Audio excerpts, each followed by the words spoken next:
만약 구약 성경에서 가장 중요한 두 명의 예언자를 꼽아보라면 단연코 모세와 엘리야입니다. 나중에 예수님께서 타볼산에서 거룩하게 변모하셨을 때 제자들 앞에서 대화를 나누셨던 두 사람도 바로 이들이었죠. 그 중에 모세는 어떤 사람이냐? 한마디만 할게요. 신약 성경, 특히 마테오 복음서에서는 예수님을 오히려 새로운 모세라고 소개할 정도의 인물입니다. 자, 그런데 그런 모세가 정작 약속의 땅에 들어가지 못하고 광야길에서 객사한다면 아마 많은 분들이 놀라실 테죠. 도대체 모세에게 무슨 일이 일어난 걸까요? 이번 영상에서는 모세와 함께 광야 2세대가 중심이 되는 민수기 후반부 이야기를 다루겠습니다. 그 전에 잠시 지난 이야기를 한번 살펴볼까요? 우선 모세의 가족이었던 미르얌과 아론의 시기에 이어서 정찰 사건에서 비롯된 역적 모의도 있었고요. 모세가 속한 레위 지파가 주동한 반란 사건도 있었습니다. 보통 전시 상황에서 반역은 곧 죽음입니다.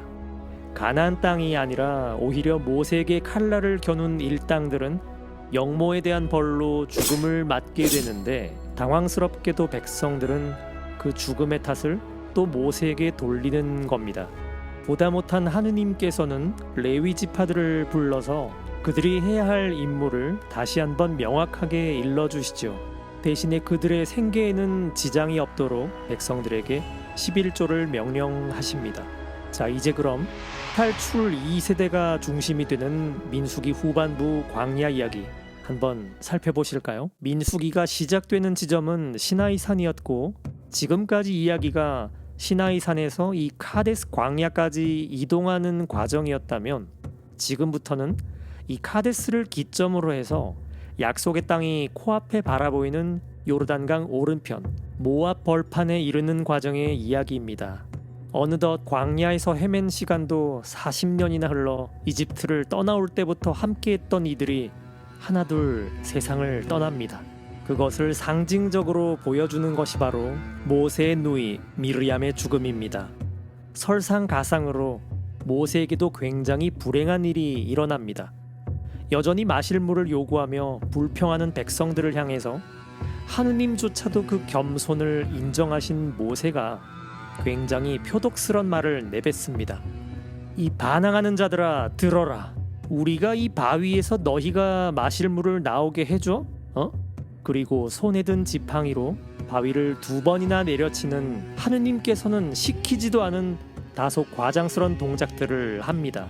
한마디로 바위에서 물이 솟아난 이 기적이 마치 자신에게서 나오는 힘인 양 유세를 부린 거죠. 거룩함이란 오직 하느님의 본성인데 마치 자신의 것인 양 굴었던 모세의 교만해진 마음을 하느님께서 보시고 예외 없이 선언하십니다. 너희도 약속의 땅으로 들어가지 못할 것이다. 세상에나 모세입니다. 탈출기부터 지금까지 모세가 살아온 삶을 쭉 생각하면 아무리 그래도 모세는 아주 잠시라도 약속의 땅에 들어가 봐야 하는 것 아닌가? 라는 인간적인 생각이 들기도 합니다만 아니란 거죠.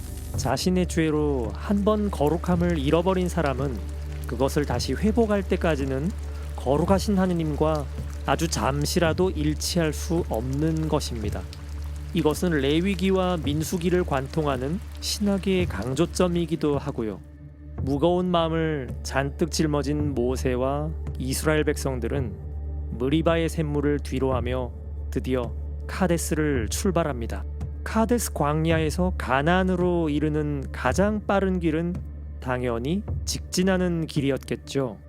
하지만 그 산악지대에는 아말렉 족이 버티고 있었고 약 40년 전 이스라엘 백성들이 만용을 부려 무턱대고 가나안 땅으로 올라가려다가 이들에게 크게 한번 혼쭐이 난 적이 있습니다. 그러면 다음 대안으로는 임금의 큰 길이라 불리는 에돔과 모압 땅을 가로질러 가는 길입니다. 모세는 우선 에돔의 임금에게 사신을 보내어 길을 좀 지나갈 수 있도록 협상에 나섰지만 실패합니다. 에돔은 비록 지금은 남남이 되었지만 뿌리를 거슬러 올라가면 자신들의 선조 야곱의 형이었던 에사우의 후손들이었기 때문에 이스라엘의 입장에서 그들과 싸움은 차마 하기 어려웠을 테죠. 그러던 중에 누나 미르얌에 이어서 이번에는 모세 형 아론마저 세상을 떠납니다. 이제 모세 혼자 남게 되었습니다. 어떤 마음이었을까요? 한 달 동안 온 백성이 슬퍼하며 아론의 장례를 치렀습니다. 그동안 모세는 자신에게도 운명의 시간이 이제 머지 않았다는 것을 직감했을 겁니다. 그럼에도 불구하고 그는 다시 일어납니다. 결말은 정해져 있지만 그게 자신의 길이니까요. 두 번째 대안이었던 에돔 땅을 가로지르는 길마저 막혀버린 지금 약속의 땅으로 들어갈 수 있는 마지막 남은 선택지는 이 모든 곳을 둘러가는 가장 멀고 가장 위험한 길이었습니다. 하지만 역설적으로 그 가시밭길에서 신약의 예수 그리스도의 십자가를 예표하는 구원 사건이 일어납니다. 바로 구리뱀 사건인데요. 끝도 없이 쏟아내는 백성들의 불평불만에 하느님께서는 불뱀을 보내셔서 수많은 이스라엘 백성들이 목숨을 잃었다고 합니다. 현실적으로 생각해보면 그쪽 광야에는 원래 독사가 우글거리는 지역입니다. 예를 들어 북아프리카나 아라비아 반도 쪽에 서식하는 카펫 바이퍼 같은 종류는 한 번 물리면 마치 불에 타는 듯한 고통을 겪으며 즉사한다는 맹독성 독사로 알려져 있습니다. 색깔도 꼭 붉은색 꽃무늬를 하고 있어서 정말로 불뱀이라고 불릴만 했습니다. 약속의 땅에서 점점 멀어지며 사지로 내몰리는 듯한 절망감 속에서 끊임없이 사방에서 튀어나오는 독사들의 공격에 그야말로 속수무책이었던 끔찍한 시간이었습니다. 무리바의 셈에서 한때 교만함에 빠졌던 모세였고 또한 불평만 늘어놓던 백성들이었지만 결국 그들이 기댈 분은 하느님이었습니다. 살려달라 간청하는 모세의 기도에 하느님께서는 의미심장한 해결책을 제시하십니다. 구리뱀을 만들어 높은 장대에 매달아 불뱀에 물린 이들이 그것을 바라보게 하여라. 웬 구리? 당시 백성들이 지나쳤을 것으로 예상되는 루트 가운데 가나안 땅 남쪽 아카바만 근처에는 팀나 계곡지대가 있는데요. 이곳은 현재까지도 구리가 풍부하게 매장된 지역입니다. 당시 구리를 구하기가 어렵지 않았을 거라는 합리적인 추론이 가능합니다. 근데 웬 뱀?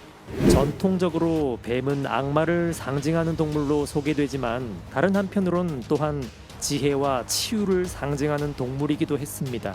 자, 지금 여기 두 마리의 뱀이 있습니다. 불뱀이 백성들을 죽음에 빠뜨렸다면 반대로 구리뱀은 백성들을 죽음에서 건져냅니다. 이 사건의 진실은 무엇일까요? 죽음과 생명을 동시에 상징하는 뱀. 다시 말해 그 어떤 상황에 있든 중요한 것은 나의 태도와 마음가짐이다. 하느님에 대한 불신의 결과로 점점 생명을 잃어가던 백성들을 되살아나게 한 것은 높은 장대에 매달아 놓은 구리뱀 자체가 아니었습니다. 포인트는 그것을 살고자 하는 믿음으로 바라보았다는 거죠. 하느님을 따르지 않아서 죽어가던 백성들이 하느님이 제시하시는 방법대로 믿고 따랐더니 다시 살아나기 시작했다는 것이 이 사건의 진실입니다. 결정적으로 이 이야기는 예수님의 십자가 사건을 예표하는 일종의 그림자입니다. 백성들을 진정한 약속의 땅인 천국으로 인도할 구세주는 모세가 아니었습니다. 그 역할은 구리뱀이 예표했던 하느님의 아들 예수 그리스도께서 맡으실 것입니다. 예수님의 오른쪽 십자가에 매달렸던 강도는 그분을 자신과 함께 죽어가는 그런 사형수가 아닌 구세주로 바라보았고 그 믿음의 고백으로 그날 바로 구원에 이르렀습니다. 결국 이 구리뱀 사건은 믿음의 이야기입니다. 결코 주술적인 마법이나 동화 속 기적 이야기가 아니고요. 좁디 좁은 길의 끝에서 절망에 빠졌던 백성들이 하느님께 다시 순종함으로써 구원을 체험한 사건입니다. 그렇다면 민수기 광야 이야기는 하느님을 믿어라. 그분의 방식에 순명해라. 그래야만 네가 살 것이다. 바로 이 진리를 깨달아가는 삶의 과정의 이야기인 것입니다. 자, 이제 영적인 자존감과 사기가 치솟은 하느님의 백성들은 가나안 땅 턱 밑까지 거침없이 올라갑니다. 바로 가나안 땅 동쪽 지역인 아모리인들의 땅이었는데요. 이스라엘 백성들은 예전에 한번 에돔인들에게 했던 것처럼 먼저 아모리족 임금 시혼에게 사신을 보내어 길을 지나갈 수 있도록 협상을 시도합니다. 하지만 덫에 걸린 걸까요? 아모리족은 마치 사전에 계획이나 한 것처럼 전력을 다해 이스라엘을 공격하기 시작했습니다. 결과는 어땠을까요? 예상치 못한 이 싸움에서도 이스라엘은 승리합니다. 뿐만 아니라 혼비백산했던 아모리인들의 요청으로 참전한 형제의 나라 바산 역시 이스라엘에 패배합니다. 생명의 주인이신 하느님에 대한 믿음으로 무장한 백성들은 이제 거침이 없었습니다. 이 싸움의 결과는 놀라웠습니다.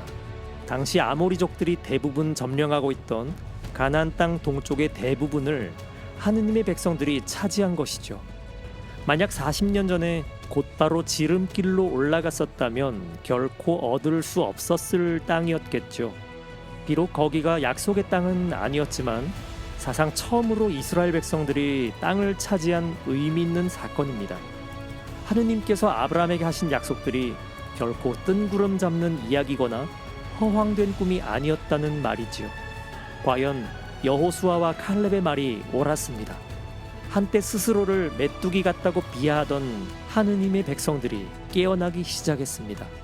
믿음의 눈을 뜨고 보니 자신들은 메뚜기가 아니라 사자였던 것이죠.